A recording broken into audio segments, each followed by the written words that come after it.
नहीं कर सकते हैं, ठीक है। And in this chapter we also study about electric current, electric circuit, resistance, potential difference, voltage, ammeter, voltmeters, and combination of resistance, parallel combinations, series combinations, and etc. But before this we have to know about the atom.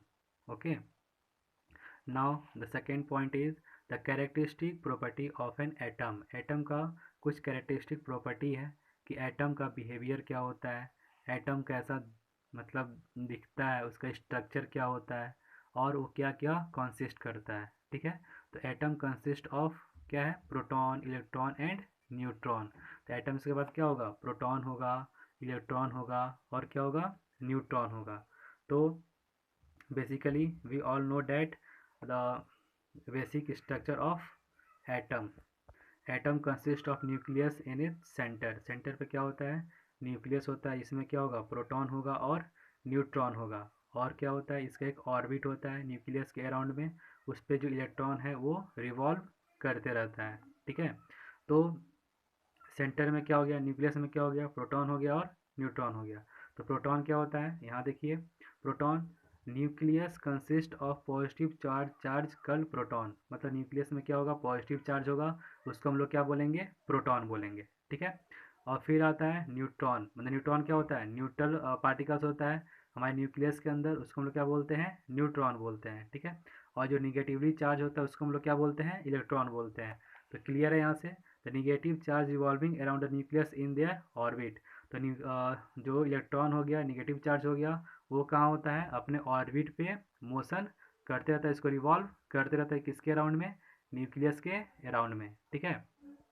And we all know that all matter in our surrounding wants to be stable, so for gaining it stability it have equal amount of positive and negative charge. मतलब हमारे surrounding में जितने भी matter हैं वो सब क्या होते हैं, अपने आप को स्टेबल रखना चाहते हैं, ठीक है। और स्टेबल रखने के लिए क्या होता है, उसका पता है क्या चीज़ का बना हुआ है, एटम का बना हुआ है। एटम में क्या होगा, पॉजिटिव चार्ज होगा और निगेटिव चार्ज होगा, ठीक है। तो पॉजिटिव चार्ज निगेटिव चार्ज जब इक्वल अमाउंट में होगा तो क्या देगा, वो न्यूट्रल करेगा, ठीक है। तो न्यूट्रल करेगा तो क्या होगा, वो स्टेबल रहेगा, ठीक है।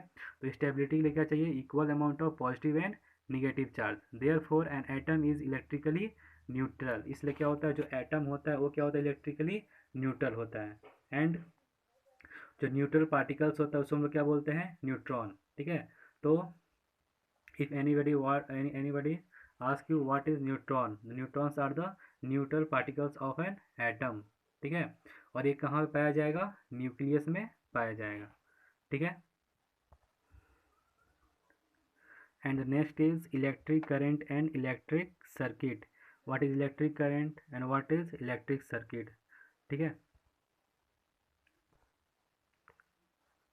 Before we start, the first question is arise in your mind, why do we confined only with electron। मतलब हम लोग इस चैप्टर में सिर्फ इलेक्ट्रॉन की ही बातें क्यों करेंगे, ठीक है।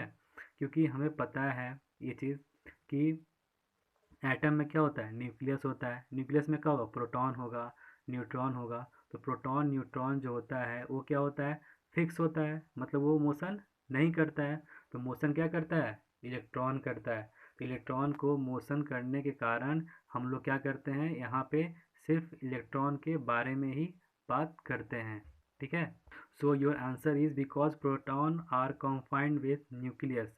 जो प्रोटॉन है वो क्या होता है, न्यूक्लियस के साथ कंफाइंड रहता है, जुड़ा हुआ रहता है, एंड डू नॉट मूव, और मोशन नहीं करता है। बट जो इलेक्ट्रॉन होगा रिवॉल्व अराउंड इट्स ऑर्बिट, अपने ऑर्बिट पे वो क्या करता है, रिवॉल्व करता है, which responsible for electric current. And the most important line is which responsible for electric current, ठीक है। And we all familiar with this word current, because we talk about electric current, water current, air current। Generally current means क्या होता है, धारा होता है, ठीक है। तो पानी का भी धारा हो सकता है, हवा का भी धारा होता है, ठीक है। वैसे ही क्या होता है, इलेक्ट्रिक करंट भी होता है, ठीक है। तो उसमें पानी का जो धारा होगा, वाटर करंट होगा, उसमें क्या होंगे, वाटर मॉलिक्यूल्स होंगे, ठीक है। उसका स्मॉलेस्ट पार्टिकल क्या होगा, वाटर मॉलिक्यूल्स होगा, एयर में क्या हो गया, एयर मॉलिक्यूल्स होगा। लेकिन यहाँ पे इलेक्ट्रिक करंट में क्या होता है, यहाँ पर इलेक्ट्रॉन होता है, ठीक है। तो किसी भी मेटलिक वायर में जब तक उसके अंदर हम लोग वोल्टेज सप्लाई नहीं करते हैं, तब तक क्या होता है, वो इलेक्ट्रिकली न्यूट्रल होता है। उसमें जो इलेक्ट्रॉन होता है वो क्या होता है, रैंडम मोशन में उसमें मोशन करते रहता है, ठीक है। मतलब रैंडमली क्या करेगा, उसके अंदर मोशन करते रहेगा, उसका कोई सर्टेन डायरेक्शन नहीं होता है।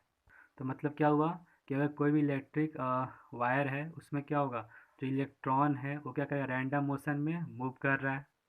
और फिर क्या करते हैं, जब हम वोल्टेज सप्लाई करते हैं, जब पावर सप्लाई करेंगे, तो वोल्टेज क्या करेगा, उस इलेक्ट्रॉन को, उसका जो रैंडम मोशन था उसको एक सर्टेन डायरेक्शन प्रोवाइड करेगा, ठीक है। एक डिस्टिंक्ट डायरेक्शन होने के कारण क्या करेगा, उसका जो इलेक्ट्रॉन्स का जो मोशन होगा वो एक सर्टेन डायरेक्शन में हो जाएगा, जो क्या करेगा, वो फ्लो करने लगेगा। और फिर उसके रेट ऑफ फ्लो को हम लोग क्या बोलेंगे, इलेक्ट्रिक करंट बोलेंगे, ठीक है। तो यहाँ से जो डेफिनेशन आता है वो क्या आता है, the electric current is defined as free electron in metallic wire move in single direction when voltage is applied. तो क्या मिला यहाँ पे, जो इलेक्ट्रिक करंट है वो किससे कैसे डिफाइन किया गया इसको, कि जो भी फ्री इलेक्ट्रॉन है, इलेक्ट्रॉन मतलब यहाँ फ्री कहने का मतलब क्या हो गया, कि वो मोशन कर रहा है, वो फिक्स नहीं है, ठीक है। फिक्स नहीं होगा तो क्या करेगा, फ्री होगा, ठीक। और किसके अंदर, मेटलिक वायर के अंदर, मूव इन सिंगल डायरेक्शन, जब वोल्टेज सप्लाई करेंगे तो क्या करेगा, वो एक सिंगल डायरेक्शन में, मतलब एक डिस्टिंक्ट डायरेक्शन में मोशन करने लगेगा, ठीक है। उसको हम लोग क्या बोलेंगे, इलेक्ट्रिक करंट बोलेंगे, विद्युत धारा बोलेंगे, ठीक है। और एक और डेफिनेशन है इसका, the rate of flow of electron is said to be electric current. जब हम किसी के रेट के बारे में बात करते हैं, मतलब क्या कर रहे हैं, उसको टाइम के रेस्पेक्ट में बात कर रहे हैं, ठीक है। तो फ्लो ऑफ इलेक्ट्रॉन हो गया, कोई एक मेटलिक वायर है, उस मेटलिक वायर में क्या होगा, इलेक्ट्रॉन होगा, और जो इलेक्ट्रॉन होगा वो क्या करेगा, टाइम के रिस्पेक्ट में उस वायर से फ्लो करेगा। मतलब हम लोग इसको ऐसे भी डिफाइन कर सकते हैं, the rate of flow of electron is said to be electric current, ठीक है। अकॉर्डिंग टू दिस डेफिनेशन, इस डेफिनेशन में क्या मिला, आई इक्वल टू क्या हो गया, क्यू बाई टी, मतलब rate of flow of charge, ठीक है। तो यहाँ पे क्या हो गया, rate of flow of charge क्या बोलेंगे हम लोग, इलेक्ट्रिक करंट बोलेंगे। तो आई को कैसे डिनोट करते हैं, मतलब करंट को कैसे डिनोट करते हैं, आई से। तो आई क्या हो गया, करंट हो गया। क्यू क्या हो गया, चार्ज फ्लोइंग हो गया। टी क्या हो गया, टाइम हो गया। मतलब टाइम के रिस्पेक्ट में क्या हो रहा है, जो चार्ज पार्टिकल्स हैं वो वायर, मेटलिक वायर के अंदर मोशन कर रहे हैं, टाइम के रिस्पेक्ट में हम लोग क्या बोलेंगे, करंट बोलेंगे, ठीक है। So it's clear now what is current. The rate of flow of charge is called current. Charge का फ्लो करने का जो रेट है उसको हम लोग क्या बोलते हैं, इलेक्ट्रिक करंट बोलते हैं। और the SI unit of electric charge, इतना पता है कि इलेक्ट्रिक चार्ज का, करंट का नहीं बोलना है, इलेक्ट्रिक चार्ज का जो एसआई यूनिट होता है उसको हम लोग क्या बोलते हैं, कूलॉम बोलते हैं। और कैसे डिनोट करते हैं इसको, सी से डिनोट करते हैं, ठीक है। तो SI unit of electric charge क्या हो गया, कूलॉम, ठीक है। And current is ampere. Current is ampere मतलब जो करंट का जो एसआई यूनिट होगा उसको क्या बोलते हैं हम लोग, एम्पियर बोलते हैं। इसको डिनोट करते हैं क्या चीज़ से, ए से बोलते हैं, ठीक है। और ये चीज़ आपको पता होना चाहिए कि चार्ज ऑन वन इलेक्ट्रॉन, मतलब एक इलेक्ट्रॉन पे जो चार्ज होता है वो कितना होता है, -1.6 इंटू 10⁻⁻19 कूलॉम, ठीक है। तो एक इलेक्ट्रॉन पे जो चार्ज होगा, चार्ज मतलब इलेक्ट्रॉन के बारे में बात करते हैं ना, एक एटम है, उस एटम में एक इलेक्ट्रॉन है, तो उस एक इलेक्ट्रॉन पे जो चार्ज होगा वो क्या होगा, -1.6 इंटू 10⁻⁻19 कूलॉम होता है, ठीक है। अब क्या होता है, एग्ज़ाम में ये क्वेश्चन पूछता है ऐसे करके, डिफाइन 1 एम्पियर, या फिर पूछेगा व्हाट इज़ 1 एम्पियर, ठीक है। तो ये एक नंबर का क्वेश्चन आता है, बट ये कॉन्सेप्चुअल है, जो पढ़े हैं हम लोग उसी को डिफाइन करना है बस, ठीक है। तो when 1 Coulomb charge passes through metallic wire in 1 second is called 1 ampere. जैसे कि आप देखो, आई यहाँ पे देखो, आई क्या होता है, करंट होता है। करंट का जो एसआई यूनिट क्या हो गया, हम लिख सकते हैं एम्पियर, लिख सकते हैं ना। इसलिए क्या कि इसको हम लोग क्या लिख लिए, एम्पियर लिख लिए, ठीक है। और क्यू क्या होता है, चार्ज फ्लो होता है, ठीक है। तो क्यू की जगह पे क्या लिख लिया हम लोग, चार्ज कितना फ्लो कर रहा है, जब कितना चार्ज फ्लो कर रहा है, 1 कूलॉम चार्ज फ्लो कर रहा है, ठीक है। तो चार्ज कितना हो गया 1 कूलॉम, और टाइम कितना लग रहा है 1 सेकेंड, मतलब 1 एम्पियर क्या बोलेंगे हम लोग, जब 1 कूलॉम चार्ज पर सेकेंड में, मतलब 1 सेकेंड में पास करे, उसको हम लोग क्या डिफाइन कर सकते हैं 1 एम्पियर। ठीक है। तो एग्जाम में आएगा तो आप लोग ऐसे लिखना है, when 1 Coulomb charge passes through metallic wire in 1 second is called 1 ampere. ठीक है। When 1 Coulomb charge passes through metallic wire, मतलब अब हो गया कि जब किसी मेटलिक वायर से 1 कूलॉम चार्ज पास करेगा, कब 1 सेकेंड में, उसको हम लोग क्या बोल देंगे 1 एम्पियर। ठीक है। So 1 ampere defined as when 1 coulomb of charge passes in 1 second. अब क्या होता है वहाँ से न्यूमेरिकल आएगा। ठीक है। तो पहला फॉर्मूला क्या मिला, I equal to Q by T. ठीक है। अब थोड़ा क्यू के बारे में जानते हैं। वहाँ पे जो था क्यू, क्यू क्या था, फ्लो ऑफ चार्ज। मतलब क्या होता है यहाँ पे, इस टॉपिक का नाम है क्वांटाइजेशन ऑफ चार्ज। क्वांटाइजेशन मतलब क्या होता है, किसी चीज़ को क्वांटाइज करना, मतलब उसको जोड़ना, समेसन करना। ठीक है। तो वही है क्वांटाइजेशन ऑफ चार्ज। चार्ज मतलब कि अगर कोई मेटलिक वायर है, तो मेटलिक वायर में जब उसमें क्या होता है, नंबर ऑफ इलेक्ट्रॉन्स होते हैं। ठीक है। तो उस नंबर ऑफ इलेक्ट्रॉन्स को हम लोगों ने अगर क्वेश्चन में पूछ दे, क्या इलेक्ट्रॉन का वैल्यू पता ही है, इलेक्ट्रॉन का चार्ज का वैल्यू पता है 1.6 इंटू 10⁻⁻19 कूलॉम।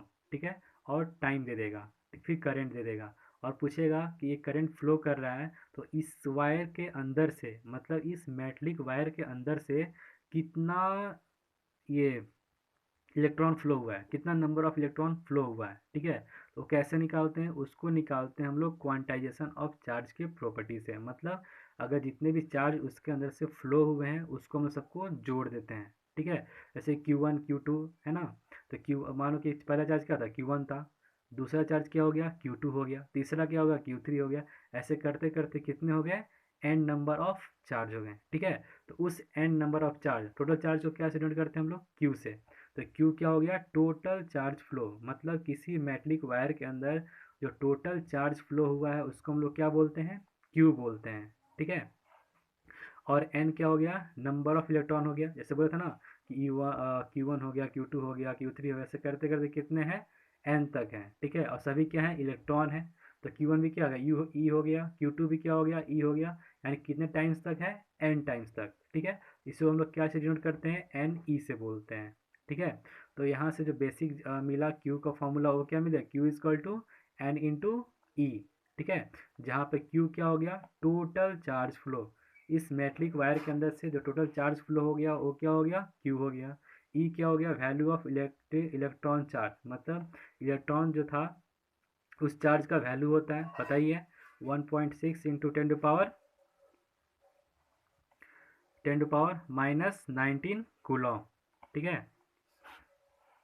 अब जो यहाँ से जो फॉर्मूला मिला था हमको, I equal to Q by T. तो क्यू क्या था, एन इंटू ई अपॉन में टी। तो क्यू के जगह पे जो हमको यहाँ से फॉर्मूला मिला, Q equal to N into E, तो क्या करेंगे क्वेश्चन में हम लोग क्यू के जगह पर एन इंटू ई रखेंगे, और टाइम की जगह टाइम रखेंगे, और करेंट दिया रहेगा।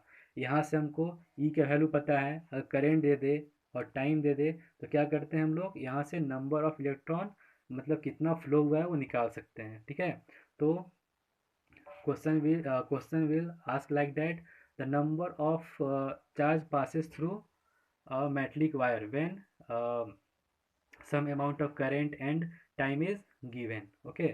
So then we apply this formula, I is equal to q by t, I is equal to n into e क्या हो गया 1.6 into 10 to power minus 19 Coulomb, upon में क्या हो गया t, टाइम। और इसी फॉर्मूला का ये I equal to Q by T हो गया, और I equal to Q N into E upon T. इन दोनों फॉर्मूला का यूज़ करके ये जो न्यूमेरिकल है, आप इसको सॉल्व कर लीजिएगा। इसको पॉज करके आप लोग क्वेश्चन नोट डाउन कर लेना, और इसको सॉल्व कर लीजिएगा। ठीक है। और आंसर आप कमेंट कर सकते हैं, भेज सकते हैं। क्वेश्चन है, एक बार रीड कर दे रहे हैं। A current of 0.5 ampere is drawn by filament of an electric bulb. A current of 0.5 ampere is drawn by filament of an electric bulb for 10 minutes. Find the amount of electric charge.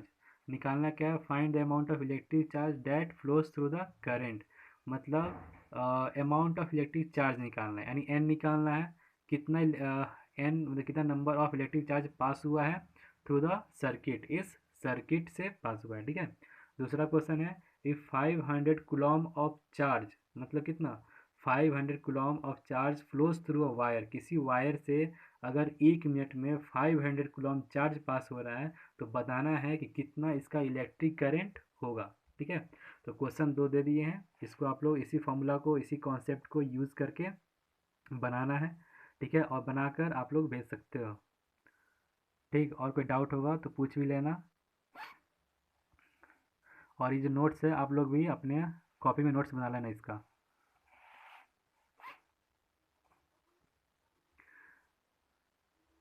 आप characteristic of flow of current पढ़ते हैं, मतलब अगर किसी metallic wire के अंदर अगर electron flow कर रहा है कि नहीं कर रहा है, ठीक है, वो उसका दो किस कैरेक्टर पे डिपेंड करेगा। तो दो उसका पार्ट होता है, पहला क्या हो गया, कंडक्टर हो गया, दूसरा क्या हो गया, इंसुलेटर हो गया, ठीक है। तो कंडक्टर मतलब जिसके अंदर क्या हो, जो इलेक्ट्रॉन है वो इजिली फ्लो कर जाए, उसको हम लोग क्या बोलेंगे, कंडक्टर बोलेंगे। The substance in which electric current can flow freely are called conductor, ठीक है।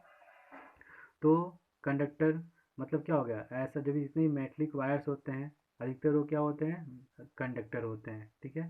जैसे कि बेस्ट कंडक्टर क्या है, silver is the best conductor of electricity, फिर कॉपर है, एल्यूमिनियम है, ठीक है। तो इसमें क्या होता है, जो इलेक्ट्रॉन होता है वो फ्री होता है, मतलब उसको रेजिस्टेंस कम मिलता है। रेजिस्टेंस मतलब ऑब्स्टेकल कम है, electrons are easily flow in this wire, मतलब इन सभी वायर में क्या होता है, जो इलेक्ट्रॉन है वो इजिली फ्लो कर जाता है, ठीक है। The substance the substance in which electric current can flow freely are called conductor. और इंसुलेटर क्या होता है, इंसुलेटर में जो इलेक्ट्रॉन होगा, इलेक्ट्रॉन वहाँ भी होगा क्योंकि एटम है, एटम हर चीज़ क्या चीज़ का बना हुआ है, एटम का बना हुआ है, तो उसमें भी क्या होगा, इलेक्ट्रॉन होगा, बट इलेक्ट्रॉन क्या होगा उसके अंदर, फिक्स होगा, वो मूव मूव नहीं करेगा, मोशन नहीं करेगा। The substance in which electric current does not flow freely are called insulator, उसको हम लोग क्या बोलेंगे, इंसुलेटर बोलेंगे, ठीक है। एक नोट पॉइंट है, इसके बारे में आगे डिस्कस करेंगे हम लोग रेजिस्टेंस में, ठीक। तो नोट पॉइंट है, it readily dependent on temperature also, मतलब जो कंडक्शन है, इंसुलेटर है, ये क्या करता है, टेम्परेचर पे भी डिपेंड करेगा, ज़्यादा गर्मी होगा उस पर डिपेंड करेगा, ठंडा भी करेगा, मतलब इसका जो बेसिक फैक्टर है वो हम लोग रेजिस्टेंस पे डिपेंड करेंगे, क्योंकि टेम्परेचर घटने बढ़ने से क्या होता है, रेजिस्टेंस पे भी इफेक्ट पड़ता है, ठीक है। तो फर्दर आगे हम लोग उसको पढ़ेंगे, बट पहले आप लोग इतना जान लो, नोट पॉइंट याद रखना कि it readily depended on temperature also, मतलब ये क्या होता है, टेम्परेचर पे भी डिपेंड करता है। आई होप कि आप लोग को ये सभी चीज़ समझ में आ रही होगी, ठीक है। This are all the basic concepts, but आप लोग को दिमाग में इसको रखना होगा पूरा कंसंट्रेशन के साथ, ठीक है। इसको हमने पहले ही लिख दिया है, इससे ये फ़ायदा होगा कि कम समय में हम लोग स्मार्टली ज़्यादा पढ़ पाएंगे, वरना लिखने ही में समय ज़्यादा चल जाता, फिर समझाने में तो वीडियो भी लंबा हो जाता और ज़्यादा टाइम भी लगता। मेरे को सबसे सूटेबल आइडिया यही लगा कि पहले लिख लेते हैं फिर आप लोग को समझा देते हैं, ठीक है। वीडियो भी छोटा होगा, शॉर्ट होगा और मैटर भी उतना ही मिलेगा, ठीक। तो ये समझ गए ना, इलेक्ट्रिक कहाँ थे हम लोग, characteristic of flow of current के बारे में पढ़ गए, कंडक्टर होता है और फिर क्या होता है, इंसुलेटर होता है। अब ये भी पता था कि किस पे डिपेंड करता है, टेम्परेचर पे भी डिपेंड करता है। अब पढ़ते हैं इलेक्ट्रिक सर्किट के बारे में, ठीक है। तो इलेक्ट्रिक सर्किट मतलब क्या हो गया, इलेक्ट्रिक सर्किट में ये जानना जरूरी है कि कोई भी सर्किट जिसमें क्या होगा, पूरा कंप्लीट पाथ होगा, अगर बैटरी है, बल्ब है, रेजिस्टेंस है, स्विच है, आमीटर है, जो भी लगा हुआ है, अगर वो कंप्लीट पाथ हो, ठीक है, जैसे कि है ना यहाँ पर इस डायग्राम बनाया गया है, ठीक। तो इसमें क्या है, स्विच है, सेल है, रेजिस्टेंस है, बल्ब है, आमीटर है और सर्किट डायग्राम, ये पूरा इसका सर्किट डायग्राम बना हुआ है, ठीक है। तो इसमें क्या होता है, अगर कहीं से भी कट कर जाए, ठीक है, तो जो होता है वो इलेक्ट्रिक सर्किट नहीं कहलाता है, ठीक। इसीलिए क्या करते हैं, उसको ये नहीं बोलेंगे कि नहीं कहलाएगा, क्या करते हैं, उसको दो पार्ट में डिवाइड करते हैं, साइंस के टर्म में दो वर्ड यूज़ करते हैं, ओपन सर्किट और क्लोज सर्किट, ठीक। तो ओपन सर्किट हो गया। इफ सर्किट इज ब्रोकन और डिसकंटिन्यूड वन और मोर देन वन पॉइंट, मानो ये सर्किट है, अगर हम क्या किए, स्विच को ऑफ कर दिए, स्विच ऑफ कर दिए तो बैटरी से जो इलेक्ट्रॉन फ्लो होगा वो क्या हो गया, रुक गया। मतलब इलेक्ट्रॉन था वो आगे नहीं जा रहा है। जब इलेक्ट्रॉन आगे नहीं जा रहा है तो करंट फ्लो नहीं होगा। जब करंट फ्लो नहीं होगा तो क्या होगा, ये सर्किट ब्रेक कर गया। ठीक है, तो सर्किट ब्रेक कर गया, इसको हम लोग क्या बोलेंगे, ओपन सर्किट बोलेंगे। ओपन सर्किट में क्या होता है, इफ सर्किट इज ब्रोकन और डिसकंटिन्यूड वन और मोर देन वन पॉइंट, एक और एक से अधिक पॉइंट पे जब सर्किट को हम लोग ब्रेक कर दिए, वायर को कट कर दिए या फिर स्विच ऑफ कर दिए, ठीक है, तो क्या होगा कि यहाँ से करंट फ्लो तो होगा नहीं। जब करंट फ्लो नहीं होगा तो क्या बोलेंगे, ओपन सर्किट, यानी सर्किट क्या हो गया, ब्रेक कर गया। और क्लोज सर्किट क्या होता है, if not broken at any point, मतलब कहीं से भी ब्रेक ना हो। ठीक है, जैसे सुटेबल है यहाँ पर, ये इसका सेल हो गया, स्विच है, स्विच हो गया, रेजिस्टेंस हो गया, बल्ब हो गया, आमीटर हो गया। ठीक है, तो आगे हम लोग पढ़ेंगे आमीटर के बारे में भी। और आमीटर क्या होता है जनरली जान लो, ये इसको हम लोग सीरीज में कनेक्ट करते हैं, मतलब जो भी सर्किट होगा उसको सीरीज में कनेक्ट करते हैं ताकि ये क्या करे, जो भी इसके अंदर करंट फ्लो हो रहा है, मतलब ये सेल है, इलेक्ट्रॉन सप्लाई करेगा, इलेक्ट्रॉन फ्लो करेगा, तो इलेक्ट्रिक करंट मिलेगा इस वायर के अंदर। इलेक्ट्रिक करंट है तो कितना इलेक्ट्रिक करंट है, the measurement of electric current is done by the instrument is called ammeter. उसको कैसे हम लोग करते हैं, आमीटर से करते हैं। ठीक है, और इसको कहाँ लगाए हैं, सीरीज में लगाएंगे। तो सीरीज पैरेलल हम लोग आगे भी पढ़ेंगे, बट यहाँ पे जान लो ये क्या है, कंप्लीट सर्किट है। तो कंप्लीट सर्किट के लिए क्या चाहिए, सेल चाहिए, स्विच चाहिए, रेजिस्टेंस चाहिए, बल्ब चाहिए और आमीटर चाहिए। ठीक है, तो if not broken at any point is called close circuit. ठीक, तो आज के लिए इतना ही। इलेक्ट्रिक सर्किट पढ़ लिए, इलेक्ट्रिक करंट पढ़ लिए और एटम्स के बारे में जान लिए, और most important quantization of charge and the formula of electric current. ठीक है, आई होप आप लोगों को समझ में आया होगा। ठीक है, और जो भी फीडबैक है आप ग्रुप में दे सकते हो, और कोशिश रहेगी अगले बार और अच्छा वीडियो प्रोवाइड करने का। Thank you.